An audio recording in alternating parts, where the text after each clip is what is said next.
Eile õhtul saabus Bratislavast mees, kellel on mitmeid maailmameistritiitleid sudokude lahendamises, kuid siiani ei olnud tal Euroopa meistritiitlit ning seda väga lihtsal põhjusel. Jah, sest olid esimesed Euroopa meistrivõistlused. Ja sealt tulid ikka kullaga tagasi? No, õnnestus. Kuidas tase oli? No, eks MM-i tase on ikka kõvem, aga ega oli konkurentsi küll, et ütleme, esimese poole võistluse järel ma ei olnudki üldse liider. Et pigem hakkasin teises pooles nagu eest ära tõmbama. Ühes on nüüd Eesti võib öelda küll, et nii maailmas kui ka Euroopas number 1.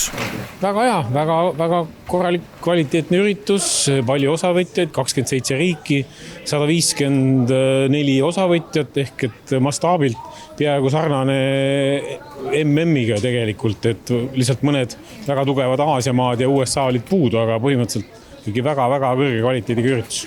Sudokude lahendamine on muutunud ka vägagi populaarseks mõttespordiks. Kui igasugustel kioskites neid sudokulette näha ja nii meil kui mujal maailmas, et sudoku on endiselt väga populaarne, tulles samast 2005. aastast, et lahendatakse kõvasti. Eesti meistrivõistlustelgi meil käib pealt 50 osaleja saame ja MM-il oli meil 3 koondist väljas, et oleme niisugune väike riik küll, aga ütleme sudoku meistes suurriigi mõõtu anname välja. Värske Euroopa meister alustas sudokude lahendamisega juba aastal 2008. Kuidas Eesti tase on? Et sina oled küll Euroopa ja ka maailmameister, eks ju. Aga kas näed, et sulle keegi nii-öelda kandadele ka juba siin Eestis astub? Eesti tase on kusjuures kogu aeg järjest tõusnud. Et siis kui ma alustasin, siis ikka oli, siis ei olnud seda taset sellist. Ja nüüd on järjest tulevad kandadele, et ega Eesti meistrivõistlustel ka tegelikult kogu aeg justkui tundub, et nagu napimalt tuleb see võit. Et ja on olnud selliseid hästi nappe ka, et on isegi hea meel, et on õnnestunud ikkagi ära võita. Et tegelikult on päris head eestlased. Aga kardad sa seda ka, et ühel päeval tõesti keegi tuleb ja võidab sind ära? Ma arvan, et ma ei karda seda, ma arvan, et ma isegi loodan seda.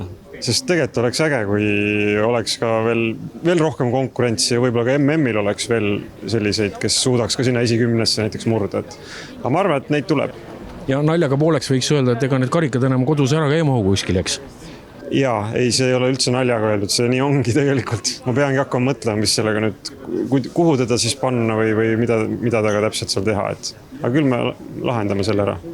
Ei, noorte tase on väga võimas, et meil on A-koondiseski oli nüüd 14-aastane uus talent, et selles mõttes noored tulevad, astuvad kannale ja noored on kiired, mis on peamine ja kui nad harjutavad, küllap jõuavadki tiidu kandadele.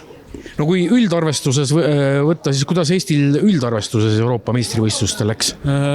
Koondisega saime 8. koha, see aasta oli selline eriolukord ka veel, kuna esimene kord oli, siis sai igast riigist olla 2 koondist ja kuna näiteks Tšehhi tase on hirmkõva nagu koondiste mõttes, siis nemad võtsidki 2 esimest kohta ja tegelikult olid nad ka tiidu järel 2. ja 3. koht pjedestaalil olid Tšehhid ja ütleme, see üks Tšehhidest oligi tiidu enam-vähem ainukene nagu tõsine ohustaja, et selles mõttes oli tal ikkagi suht kindel võit.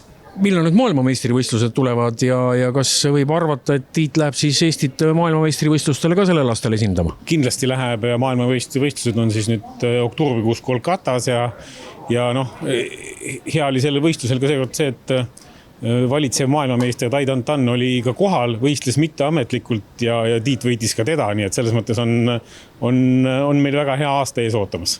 Nii et võib loota, et tuleb üks tiitel sellel aastal äkki Eestisse veel? Võiks ju tulla küll.